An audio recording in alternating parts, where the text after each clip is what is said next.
Hello students, I'm Mohammad Tariq from Learn Well with Tariq Sir. Today we study a poem for students of class 10th from English NCERT book First Flight.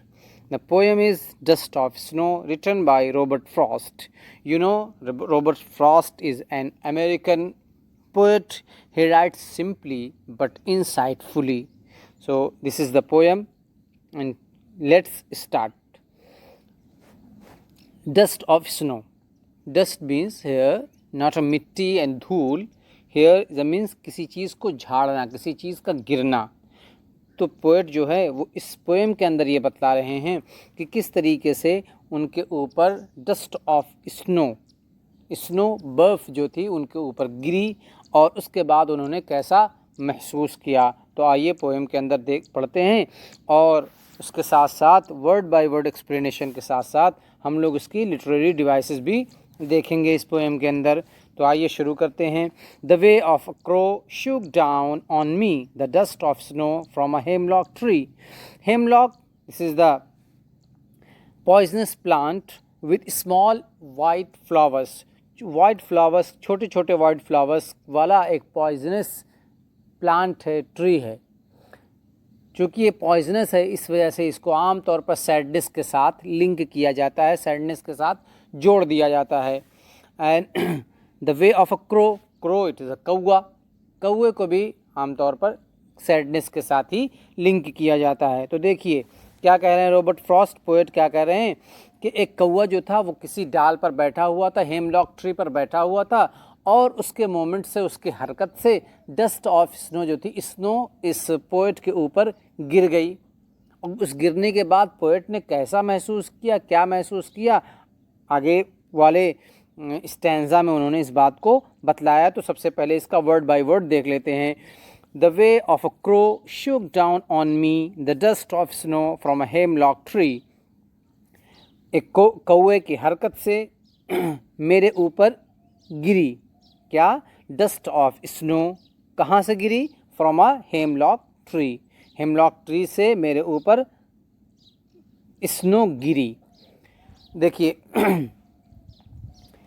Hemlock tree जो है वो आप लोगों ने देखा होगा, जो Christmas tree होता है उसी जैसा ट्री होता है, लेकिन इसकी शाखें और इसकी ब्रांचेस जो है वो थोड़ा सा सॉफ्ट होती हैं दैन क्रिसमस ट्री के. तो आइए इसके लिटरेरी डिवाइसेस भी देखते हैं. The way of a crow Shuk down on me the dust of snow from a hemlock tree. तो देखिए इसमें हम सबसे पहले राइम देखते हैं. तो राइम इसका क्या है, इसका राइम ए बी बनाते हैं. क्यों, देखिए crow and snow, me and tree. Crow का राइमिंग वर्ड स्नो है, मी का राइमिंग वर्ड ट्री है. तो राइम है इस स्टैंजा के अंदर. दूसरा क्या है, दूसरा इसमें के अंदर है इंजैबमेंट कहते हैं कि जब when the same sentence continued to the last, जब एक सेंटेंस शुरू से लेकर आखिर तक चले और बीच में कोई पंक्चुएशन, कोई कॉमा, कोई फुल स्टॉप, कोई सेमीकोलन कुछ भी ना हो, तो ऐसे सेंटेंस को इंजैबमेंट कहते हैं.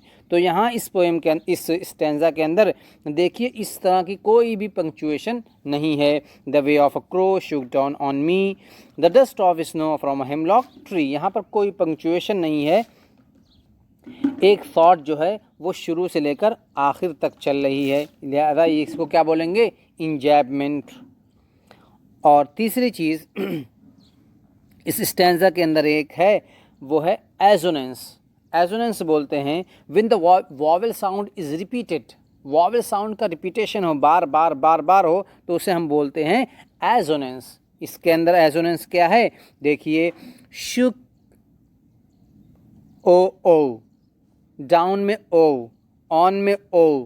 तो ये देखिए ये सब वॉवेल साउंड का रिपीटेशन है, बार वॉवेल साउंड आ रहा है, इसी को बोलते हैं एजोनेंस. तो इस स्टैंजा के अंदर तीन चीज़ें हैं, राइमिंग वर्ड्स, इंजैबमेंट एंड एजोनेंस. आइए देखते हैं, मूव करते हैं दूसरे स्टैंजा की तरफ. Has given my heart a change of mood and saved some part of a day I had rued. rude means regret. When you are feeling sorry about something, you rude, you regret. जब आप किसी चीज़ के बारे में आपको पछतावा होने लगता है, सॉरी फील करने लगते हैं, तो उसी को बोलते हैं रूड. अब पोएट कह रहे हैं कि उस हेमलॉक ट्री पर जो क्रो बैठा हुआ था, उसने जो हरकत की, जो मोमेंट उसका था, अगरचे पहले सेंटेंस में ये नहीं बतलाया कि वो मोमेंट क्या था. क्या वो जिस डाल पर बैठा था वहाँ से उड़ कर गया, फिर वो डाल हिली जिसकी वजह से स्नो उनके ऊपर गिरी, या वो उसी पर खेल कूद रहा था, इधर इस डाल से उस डाल, उस डाल से इस डाल उछल कूद कर रहा था, उसकी वजह से स्नो पोएट के ऊपर गिरी. इन सब चीज़ों का उन्होंने कोई तस्करा इस पोएम के अंदर नहीं किया है. Has given my heart a change of mood, उस चीज़ ने कर दिया, यानी जब स्नो गिरी तो उसने मेरा दिल का जो मूड था उसको चेंज कर दिया, जो मेरा मिजाज था वो बिल्कुल चेंज कर दिया, उसमें बदलाव आ गया. And saved some part of a day I had rued, और बचा लिया मेरे दिन के कुछ हिस्से को, सम पार्ट्स, कुछ हिस्से को, आई हैड रूड, कि मैं जिसमें रेग्रेट था, बहुत पछता रहा था, मुझे किसी बात का हो सकता है जो टेंशन हो गया हो, जिसके बारे में मुझे पछतावा हो रहा हो, कुछ ऐसा काम पोएट से हो गया हो, तो कह रहे हैं कि उस पछतावे से मैं निकल गया और मेरी चेंज मूड में जो था वो थोड़ी सी चेंजिंग आ गई, मेरा दिल बदल गया. तो इस स्नो की वजह से उनके ऊपर ऐसा असर डाला उस स्नो ने कि इनका मूड चेंज हो गया.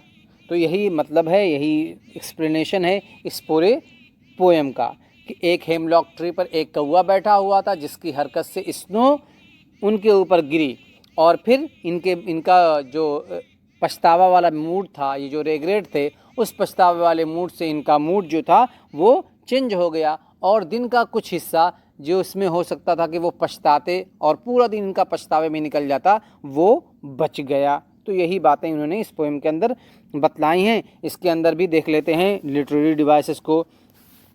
सबसे पहली चीज़ इसमें भी वही है कि राइमिंग है. जैसे देखिए, has given my heart a change of mood and saved some part of a day I had rued. इसमें देखते हैं C-D-C-D, ऊपर हमने देखा था A-B, यहाँ C-D-C-D, यानी हार्ट का राइमिंग वर्ड पार्ट और मूड का राइमिंग वर्ड रूड. ये दो, इसके अंदर भी इंजैबमेंट है. इंजैबमेंट बतलाया था, when the same sentence continue to the last, means continuation of a thought from one verse to other, एक से लेकर दूसरे में जो थॉट और आइडिया विदाउट पंक्चुएशन रिपीट हो रहे हों, कंटिन्यू हो, उसी को बोलते हैं इंजैबमेंट. तो यहाँ भी इंजैबमेंट है. तीसरी चीज़ यहाँ एलिट्रेशन है. एलिट्रेशन बोलते हैं कि use of the same consonant sound at the beginning of each word, कि कॉन्सोनेंट साउंड से हर वर्ड की शुरुआत होती हो. तो ये देखिए क्या है कॉन्सोनेंट साउंड, देख हैज़ एच, हार्ट एच. तो देखिए यहाँ पर ये एलिट्रेशन है. क्यों? इसलिए कि एलिट्रेशन में कॉन्सोनेंट साउंड ही से शुरुआत होती है, हर वर्ड के शुरू में आता है. तो हैज़ में एच, हार्ट में एच, उसके बाद सेव्ड में देखिए एस, सम में एस. तो इस तरह ये है एलिट्रेशन. और एक चीज़ इसमें और है, वो है कॉन्सोनेंस.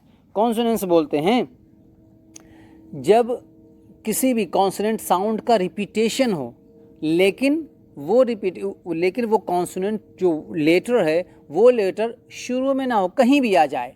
शुरू में भी आ सकता है, बीच में भी आ सकता है, और आखिर में भी आ सकता है. जैसे आखिर वाली लाइन में हम देख रहे हैं कि देखिए डे हैड रूड, तो डे ड साउंड का रिपीटेशन हो रहा है, पहले वर्ड में शुरू में, दूसरे वर्ड में आखिर में, और तीसरे वर्ड में भी आखिर में. तो students, this is the explanation of this poem and the literary device as well. So I hope that you understood properly this chapter, and if you like my video, please subscribe my channel for getting more updates about it.